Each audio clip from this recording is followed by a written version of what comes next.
superiors and those of your colleagues and your students. And so we're really going to ask you to share your thoughts. But before we turn it over to all of you and put you to work, we're going to help frame that conversation by bringing a few people from ABFM's leadership up to talk to us. So first, we're going to have Justin Ross, and he's from Indiana University, who is a member of the executive committee, and he's going to share some questions that he posed earlier to the executive committee about how we can make ABFM function better for its members and be more attractive. And we want to really be productive. So Justin's going to come up and talk about that. Then we're going to turn it over to Kate Yang from George Washington. And she's also a member of the executive committee, but importantly, she's chair of the ABFM membership committee. And so she's going to share a recent memo that they have prepared about membership and some of the thoughts there to once again help frame up this conversation. And then lastly, we're going to turn it over to Thad Calabrese from NYU, who's media past chair of ABFM, and he was chair of the Financial Audit Committee. And this one should be of particular interest to this group and its very important findings.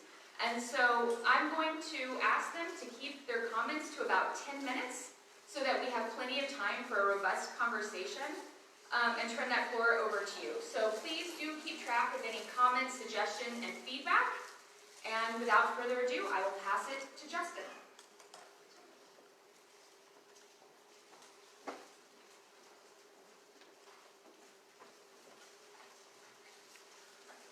Let me just repeat what Whitney said and just say how great it is to see so many people.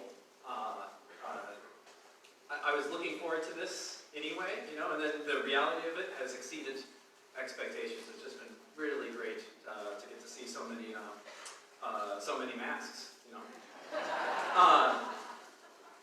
Especially Bob Crouchouts.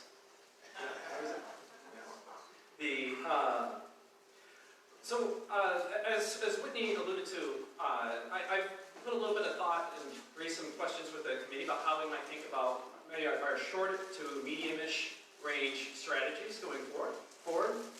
And in putting this forward, I guess I want to start with some key premises. So like, what things I'm going to assume to be true, and I'll defend this a little bit, and also what it maybe means for ABFM in terms of strengths and weaknesses going forward. So my first premise is that the value of an association to many scholars is in its ability to further their own career.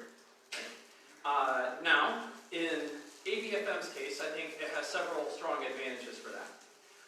One is that, in part because of its size, I think it's very easy to develop deep ties here. You very quickly can develop deep ties here.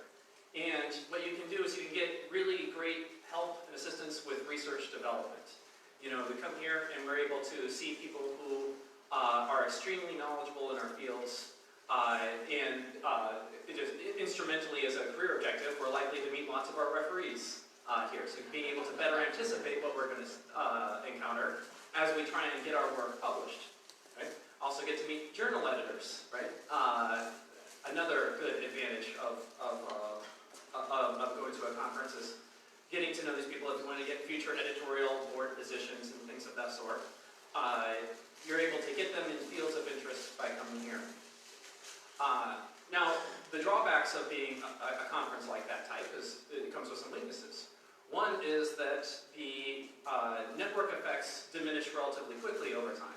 If it doesn't take very long to develop the deep ties to begin with, it loses that value after you've been here a couple of times, right? The marginal effect of another year of ABFM starts to lose its rate of return very quickly. And while it's great for research development, it is not as good for research dissemination, right? So if you're wanting to get your work viewed broadly, so like beyond the people who are mostly focused on your area of expertise, but you want to be viewable to, we know that public finance touches everything, right? The whole world is basically public finance problems. They just call themselves sometimes criminal justice or health or environment or something else, right? And if you want to be able, so we were always in this position trying to choose where we're going to try and submit our work and who are we going to try and get our work submitted. And this is somewhat harder to do to get reach that broader audience, where relative to say a more generalist conference like APAM or a APSA or any others. Right? So So if you're trying to reach a broader audience for research dissemination, we don't offer that strength naturally. Right? I think in my second premise, in the near to medium term, there's going to be less monies for conference travel. Right? And this means it's going to be more likely going forward. People are going to have to choose between conferences. Right? So if your general conference traveling schedule strategy was like, well, ABFM offers these particular advantages, so let me go to this other conference where I get the advantages that I know. So let me go to APAM in addition to ABFM. If there's less travel funding available in the future, that means there's going to be more people that are going to have to make a choice on those dimensions. Right? And again, on the one hand, we offer a great return in the year, right? But as we have more years in the conference, there's less that value that network is going forward. Third, the same forces reducing travel will also probably reduce conference sponsorships as well. Fourth, faculty are increasingly being judged on their ability to produce grants. And not just any grants, I'd say very specifically, grants that are valued in the AAU and Carnegie. Right? So my dean, for the most part, would prefer a smaller grant that fit within the NNH, NSF, etc., that gets those kind of political points. That is more important at the margin than the dollars. Right? So they would prefer a smaller grant that fits in there. Now, I would say that public finance either does not have a strength, or at least it's not obvious that it has a strength in these types of grants. Right? So not our conference specifically, but just the area of public finance. Right? This is, so if you're, one way in which you were to try and maybe like gauge this, if you're going to a conference and you wanted to find like somebody who is like on the NSF that was controlling, that was on the grant foundation board for a particular subject area, you're more likely to go find those at a more generalist conference rather than ABFM. So that's something. Last, and I think this is an important one, is that my presumption is that ABFM benefits from a membership that's successful in their careers, right? So by that I mean whatever that means to them individually, right? But getting promotions, getting into maybe high-profile administrative positions like MPA directorships, dean positions, not exclusively to academia, but including many of those things in academia. I think that in those positions, they're more likely to advocate for ABFM in the forms of conference sponsorships where that's important, supporting college support of travel to conferences like ABFM. They're more likely to hire from the pool of scholars or advocate for public finance position hiring to begin with. I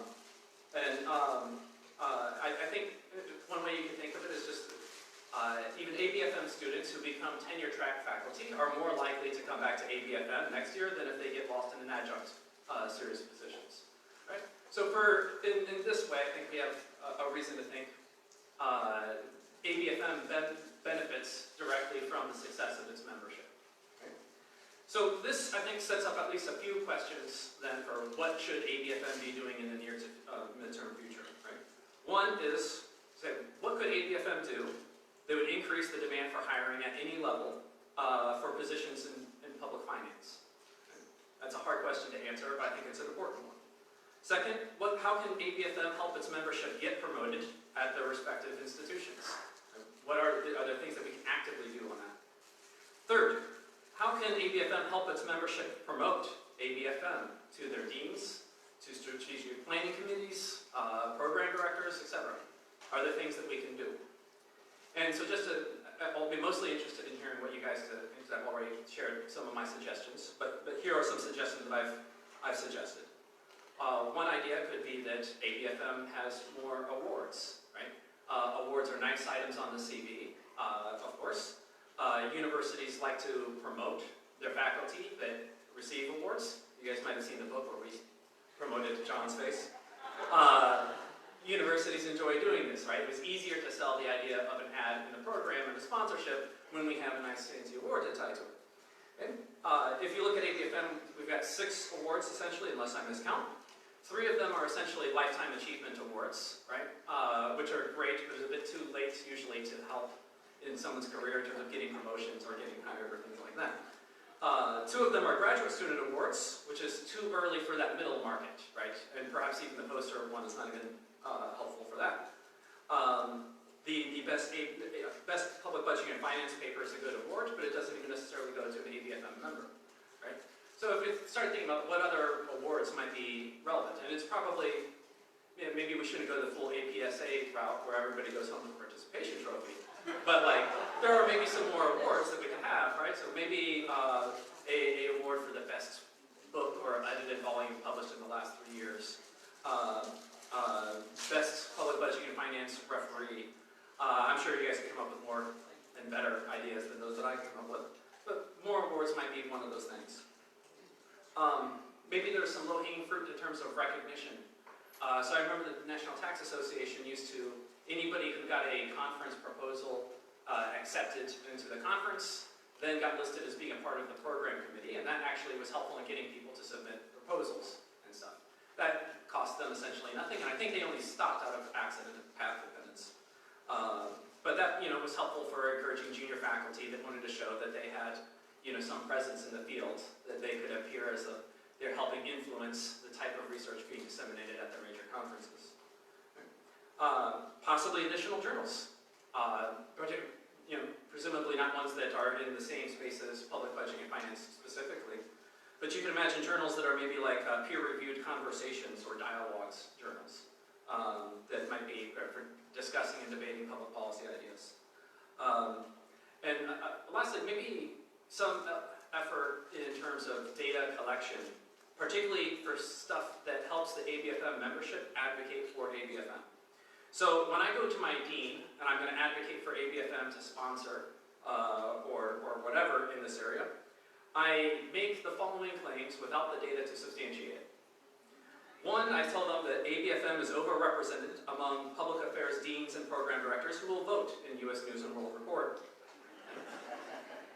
Second, virtually every public affairs program has public finance scholars, so public finance punches well above its weight in terms of its impact on public affairs reputations. Okay? Many of the subfields that we have at my institution, for example, we're the only ones who have them.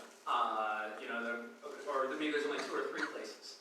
So almost every place has to have, I think, in public affairs, a public finance presence, a public management presence, I think arguably a nonprofit presence, and you'd find those faculty here. So this is a good way in which our association in particular maybe punches above its weight. At least I think, and I hope. I don't have the data to back any of those claims up. But getting data like that might be something that we could do. Right?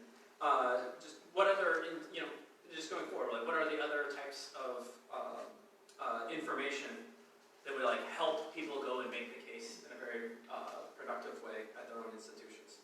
So I'm sure there are far better ideas and suggestions, so I look forward to hearing from you guys, your discussion.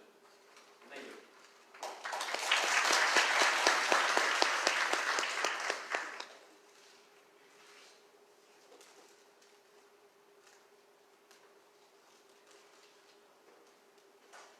Hi, I'm Kate Yang. Good afternoon. I'm from George Washington University. I'm the chair of the membership committee this year, and I want to acknowledge the other 2 members of the membership committee, Chuan Hong from University of Nebraska and Theo Rapkis from Villanova University.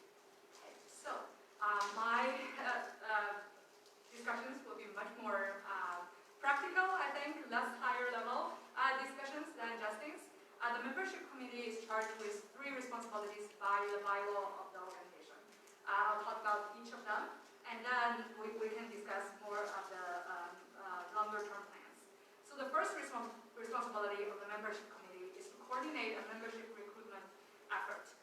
So the membership committee brainstormed about this, and we came up with a list of short-term and long-term plans, which I will touch on in the following discussions. The second thing we did is to really think about taking a systematic approach of retaining and improving the membership. Our membership consists of, as you can imagine, a core group who show up at the conferences on an annual basis, as well as a more, I would say, marginal group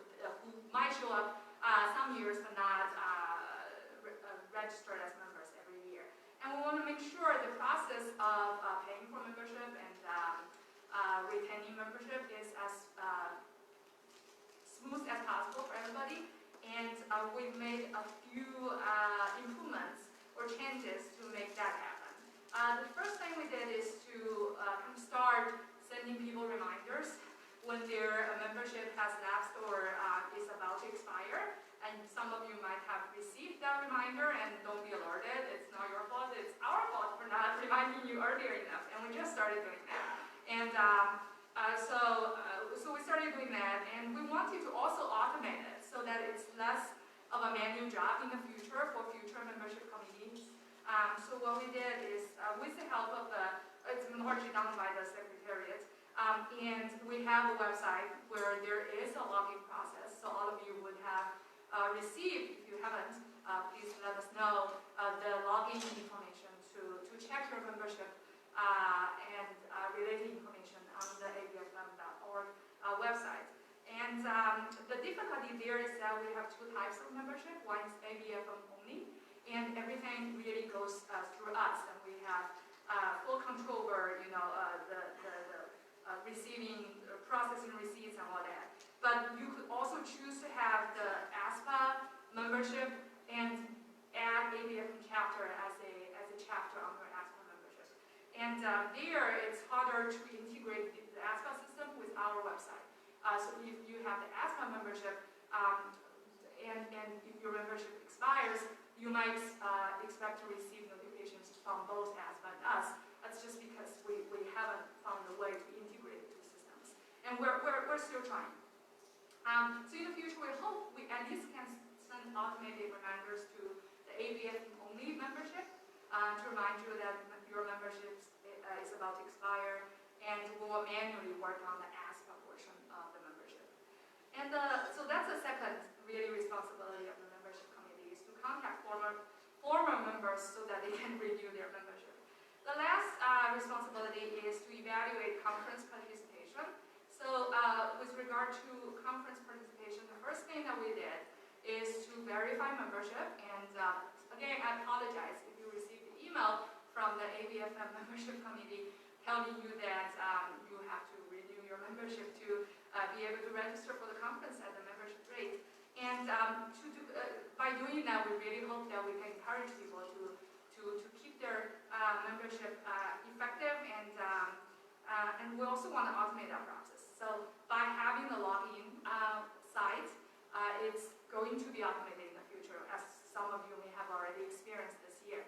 Only by having that membership status could you take advantage of the membership rate when you register for the conference.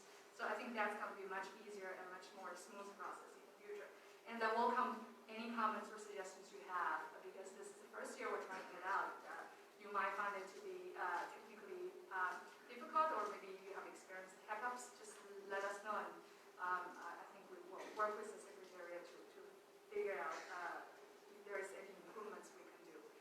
For the longer term, we have so many ideas. I call them longer-term plans because some of them are probably much harder to make happen, and it touches on some of the issues Justin just raised. But I do think we can formalize the approach to membership renew. Again, we should make it really easy for people. Maybe we can explore multi-year membership, because for those of you who are in the core group, we probably want to keep our membership for a long time, and having to remember to renew it or be reminded to renew it on an annual basis is difficult. So we can discuss whether we can make that an option, a multi-year membership. And we want to work with ASPA not only to integrate our memberships better, but also to use their media to promote ABFM membership.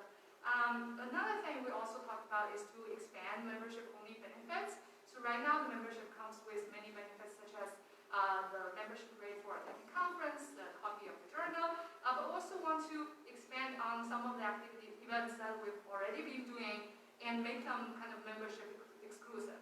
We've done in the past practitioner academic exchange sessions, which I personally found to be really useful to understand what's happening in this COVID environment amongst local governments. So expanding on those type of events and using them as a way of promoting our membership could be useful. The last two group I want to specifically talk about is the practitioner group and the PhD membership. We have, again, a core group which consists of mostly professors and researchers who are doing research in the field.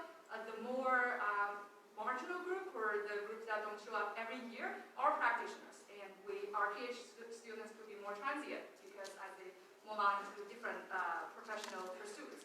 So we want to engage practitioners, and there are a few ideas that came up. The first one is to target them in the region where the conferences occur. So, for example, if the conference happens in DC, we want to make sure we reach out to local chapters of public administration practitioners, or the budgeting and finance practitioners, so that they are aware and they could be more interested in participating at the conference. We also want to work with professional associations. I know there will be researchers from Pew presenting, and usually we get staff from ICMA, GFOA. We want to make sure we really figure out a way to make it easier for them to participate, and also explore more different ways of cooperation in the future. So the last thing is maybe perhaps explore a practitioner's registration rate at the conference, because different organizations may have different financial arrangements. We want to make sure that it's easier for their staff to attend our conference. And lastly, I just want to quickly mention that we want to continue providing assistance to our PhD students. We already have a pretty strong PhD membership, but we want to ensure that we offer sessions targeted at the students at the annual conference. We're already doing that. We want to encourage the executive committee to think about formalizing the mentorship program that we experimented a few years back, and perhaps want to continue that. And lastly, maybe offer some professional development webinars for our student members. We haven't been doing that on a formal basis. I think experimenting that will be also valuable. So those are the things that the membership committee has been working on in the past couple of months, and I welcome any suggestions or other comments you might have. Thank you.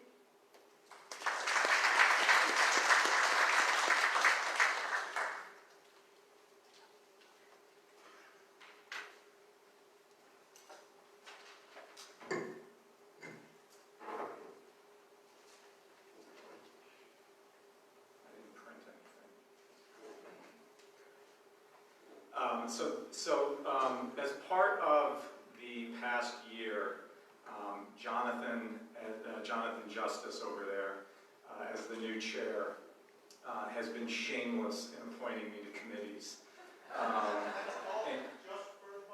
And as I was about to say, because he's a budgeter, he always says, "I found it in the bylaws."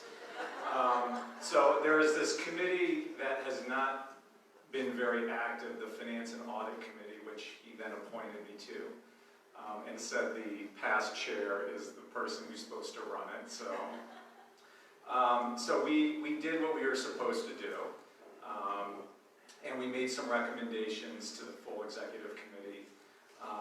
And so in many ways, this is the ABFM portion of the meeting, where you have Justin presenting, great questions to be asked, and Kate talking about what we're doing, and then me standing up and throwing a wet blanket on top of it all. So this is like the most ABFM part of the meeting right here.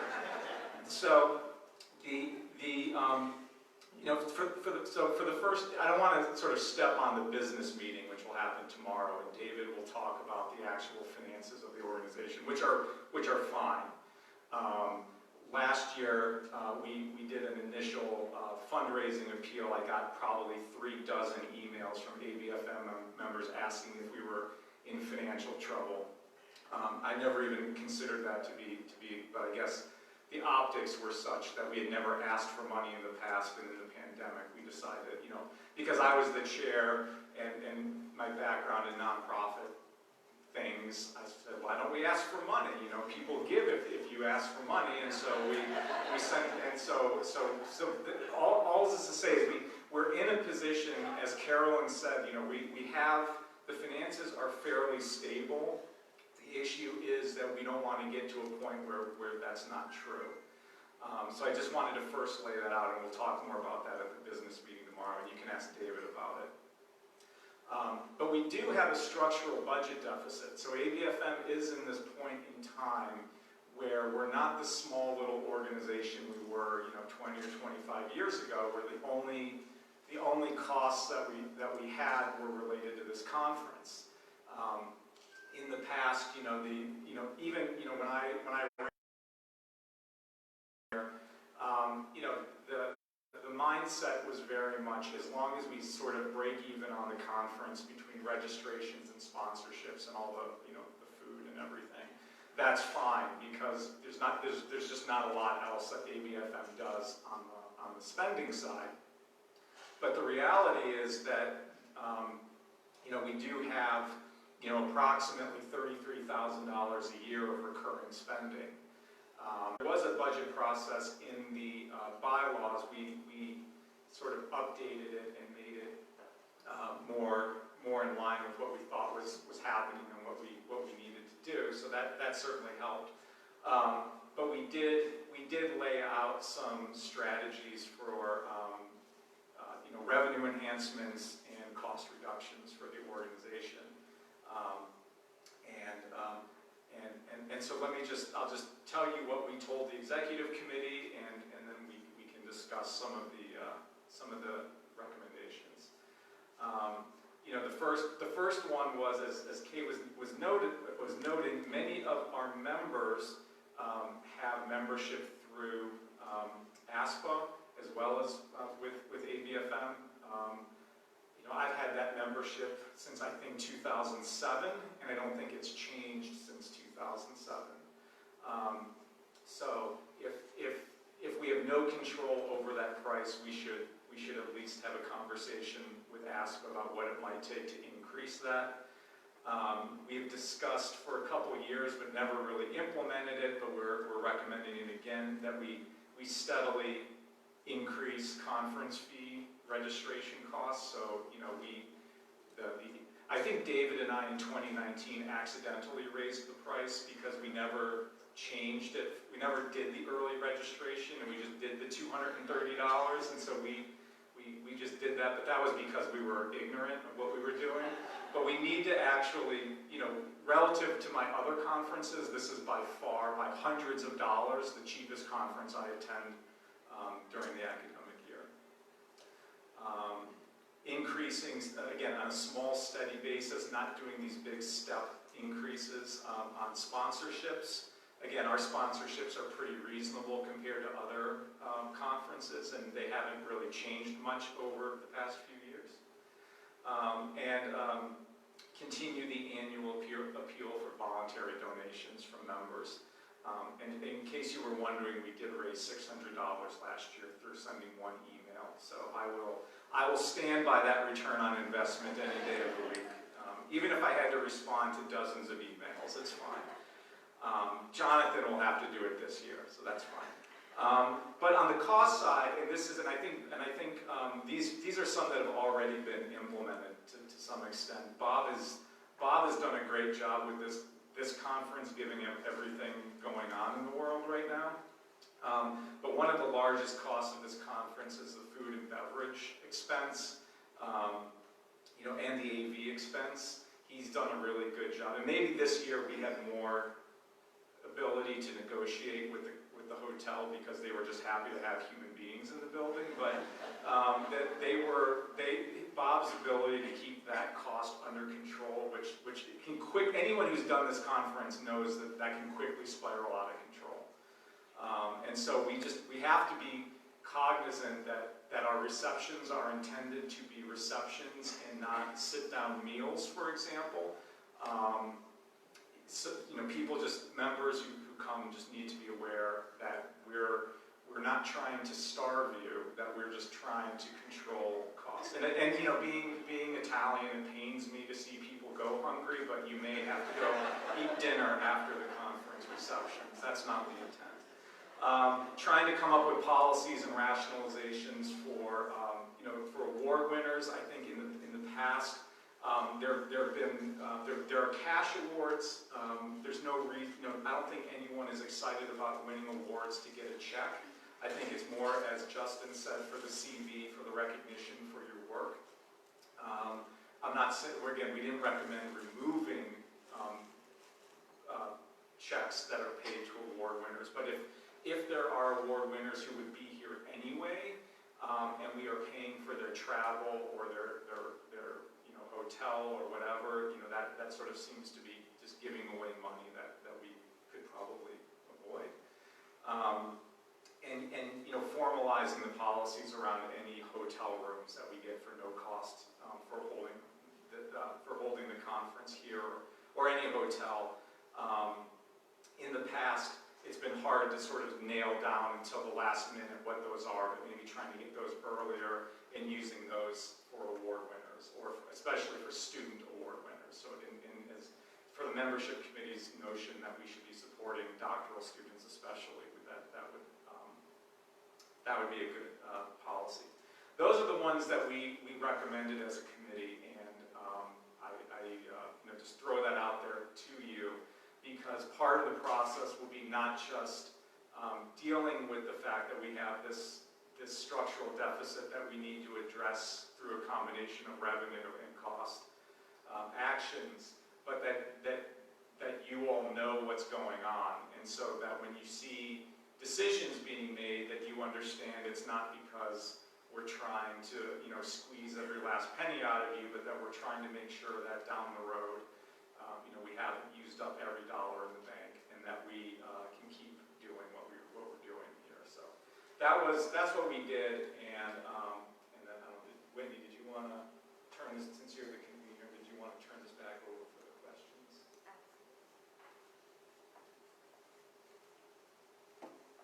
All right.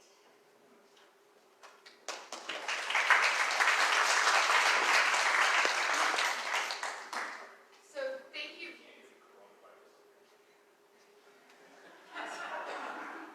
That I feel much better now. He's a doctor, so.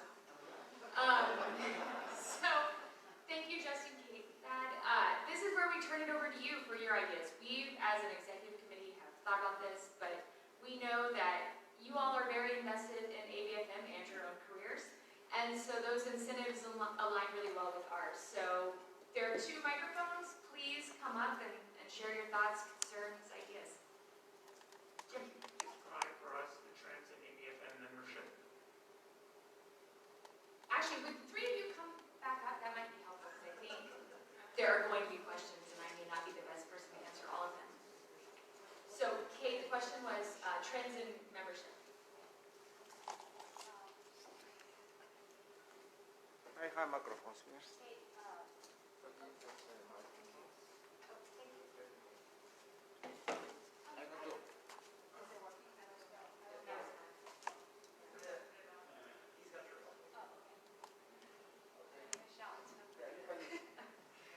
I wish I had the statistics here. I think it's pretty stable during the past couple of years. We don't, again, there is a core group of members who are always there, and there are members who sometimes drop out and maybe come back in, maybe not.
wanted to check with Justin or maybe somebody out there, is that the ASPA has a new policy that if you don't increase your membership year by year, then they drop the amount that you get.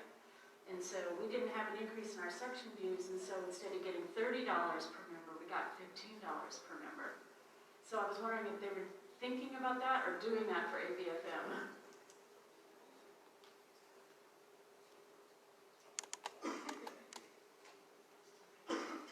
And this is the part of the conversation where we revisit why we're part of ASPA formally. When I was the chair last year and I interacted with them, I did not hear anything about that last year. I might know the future then. Carol. Can you hear me back here so I don't go to my this is all great, good ideas, not many great ideas, but I just wanted to comment on the mentorship that you're doing for students that Justin, I know, has put a lot of time into. That's a great opportunity. Thank you.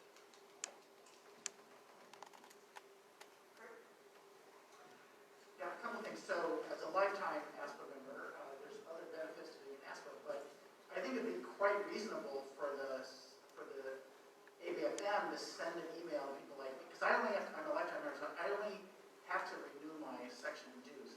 It's not a problem for me to drop ABFM from my ASPA bill and start paying directly to ABFM. I've never thought of it till just now. So maybe sending something, because I have 2 other section memberships. But I think sending something to members and just suggesting that you drop your section. You don't have to drop ASPA, you just drop your section. So that's just a thought. So actually, I have a larger kind of issue that goes back to some of Justin's points, and I think the evidence is at this conference a little bit squishy because it's COVID, and so who shows up and who's willing to show up and so on. There's that aspect. But my experience, I've been coming since 1989. I've missed 2 ABFM conferences, and so I still think I don't get diminishing marginal returns for showing up to the conference because of the intimacy and just the engagement level that you get that's not at other conferences. That said, we've seen the federal practitioner membership not only decline, but just the showing up at this conference. This is the most expensive conference that you can have is in this hotel in this city. You can't get cheaper in the city. So I would like to throw on the table that we use a rotation that's like once every 4 years we come to DC. And the other 3 years we're rotating around the country where it's cheaper, but also to Justin's point, we can engage in the regional practitioners and invite them in and not only invite them to attend, but invite them to actually give presentations. So this was a long battle that we had back in the 90s, and our first conference outside DC was in 2000 in Kansas City, and it was the highest attendance that we'd had because we really engaged in Kansas and Missouri, Nebraska, GFOA chapters, ASPA chapters, and so on. So I want to put on the table that we should stop coming here every other year because $275, actually $300 a night for a hotel is really cost prohibitive, especially when we have these really tight travel budgets.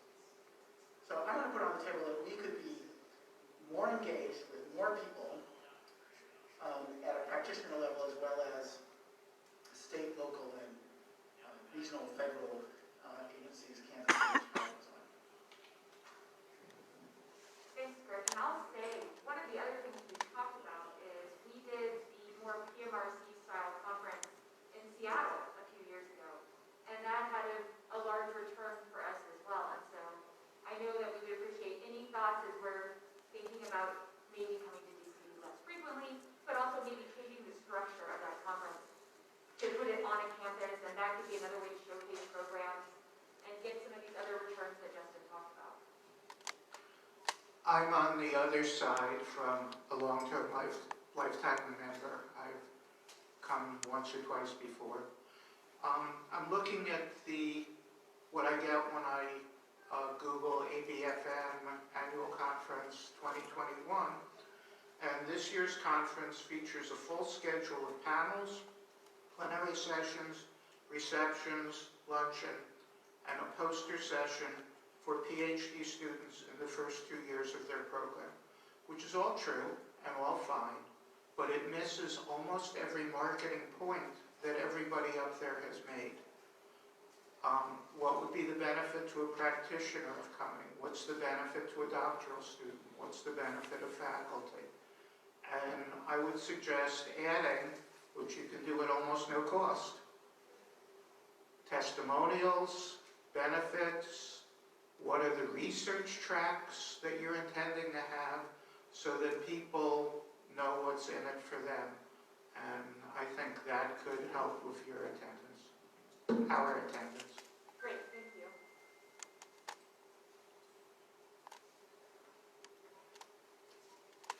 So another question is essentially, as we're trying to make this more effective, is there's been an emphasis on mentorship and working with our PhD students, which I think even before we formally had that in place, we have always been a very welcoming organization. I know as a PhD student, I really benefited from people at the time. They're willing to talk to me and get to know me, and I was amazed by that. But even for our junior or mid-career people, are there things you wish we had in place? Whether it's professional development or grants, or it doesn't even have to be at this conference, that ABFM could facilitate for people.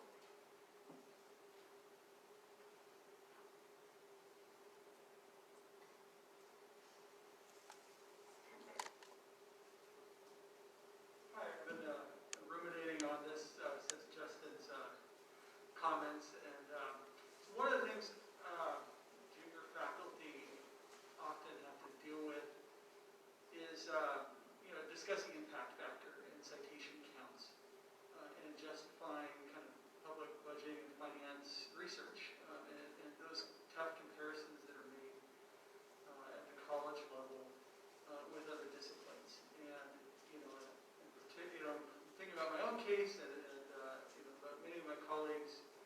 The role of impact factor, we want to see what is the impact this research is having on the field. And there's this trade-off between writing for budgeting and finance audience, and when you're trying to get tenure, developing expertise in property taxation, or topics of budgeting and finance, versus writing in something that's kind of more multidisciplinary that may have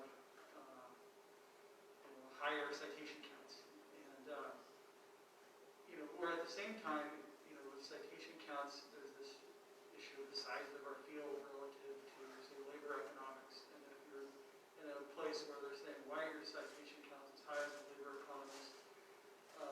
Part of it's, well, there's a lot more people reading that. But trying to, I think as a junior faculty, where you're trying to make that argument and to gather comparable citation count data on your own, we may be able to strengthen junior faculty by having that be part of mentorship, or even helping with consolidating data, or message from, if we're overrepresented in deans and senior, leaders, thinking about how to make more compelling arguments to that.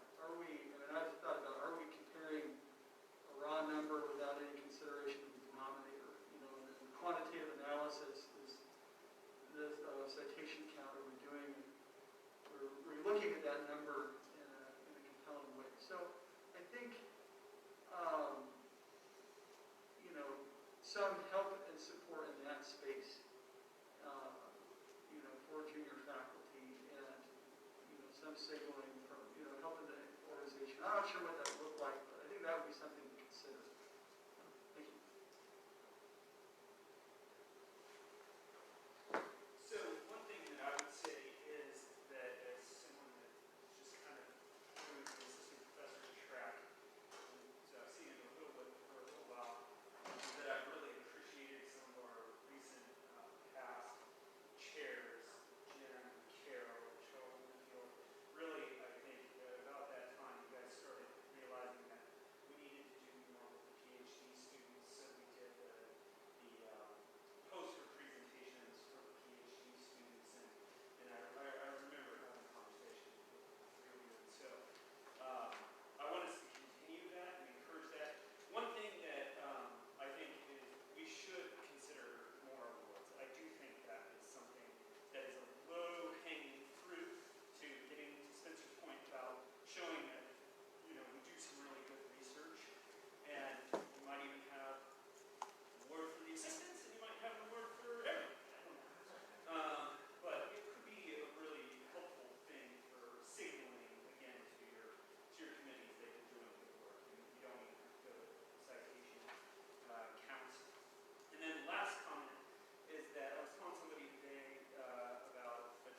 And so I thought Zach was going to go a different direction.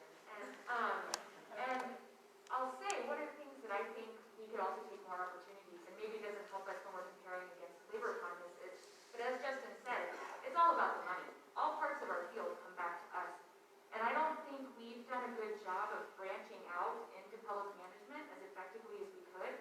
And there have been efforts by people like Zach to have a session trying to merge a little bit more PA and budgeting and finance work at places like PMRC, and maybe building up some of those relationships between ABFM and other flagship conferences and organizations within the field. Yeah, so I completely agree with Zach, especially on the award. I think that's also low hanging fruit.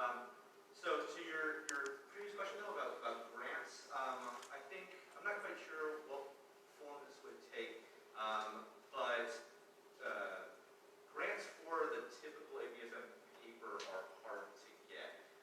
But I found that plugging in our expertise on larger projects, whether that's social policy, environmental policy, coastal resilience, whatever the case is, that those teams are often happy to have someone that wants to think about the budget and finance impacts because they don't want to think about it, right? So years that we're in DC, having a roundtable with a couple different NSF directorates to think about sort of ways that our expertise plays out in the NSF grant process might be a good idea for ways to think about outreach and sort of forming interdisciplinary teams and what they're looking for, how our expertise can be helpful there. And then to one of Justin's other points, I had a really easy time convincing the Bush School to donate this year, specifically because John Arnold was on our site visit team for NASPA and said, hey, you guys need to be at ABFM more. So the more interaction that we can have with NASPA and with the site visit teams, right, to one of the earlier points, right, budgeting is taught in all the MPA curriculum. So if they can look at a program and be like, hey, if your budgeting people aren't part of ABFM, you're not sort of fully sort of engaging with that community and sort of best practices. And I know there have been some earlier efforts to sort of collect syllabi and make course content material available for people teaching budgeting and financial management courses. I think those were great. Those were really helpful. So more of those types of resources might also be an avenue for it.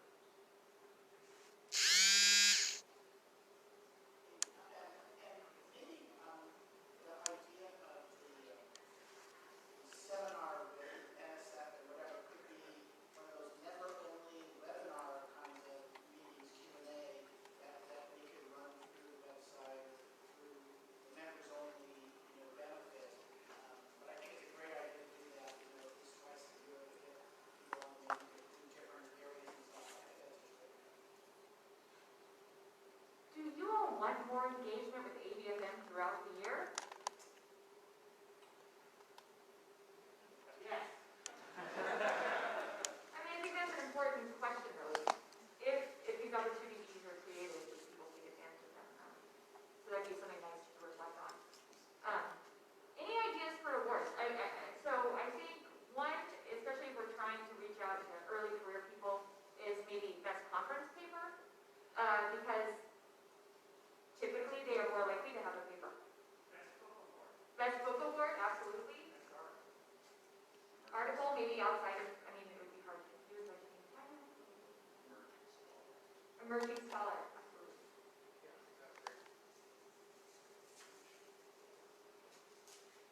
This isn't exactly an award, but in the line of this kind of thinking, the job market candidate workshops that we held last year, I was the one that was in charge of that with a lot of help. But our conference is actually at a really prime location in terms of the job market itself.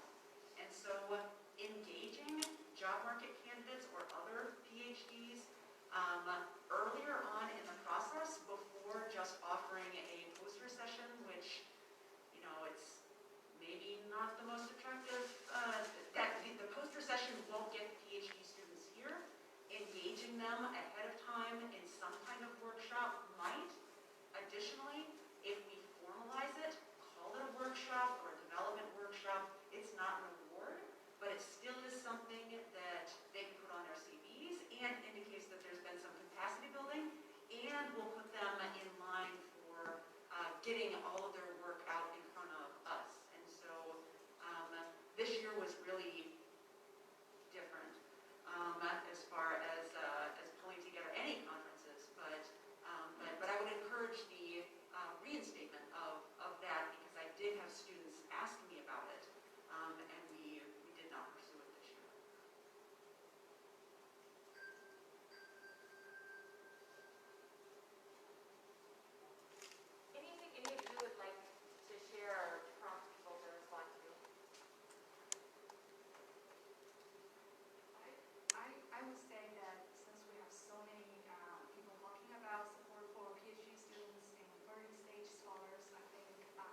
young people, the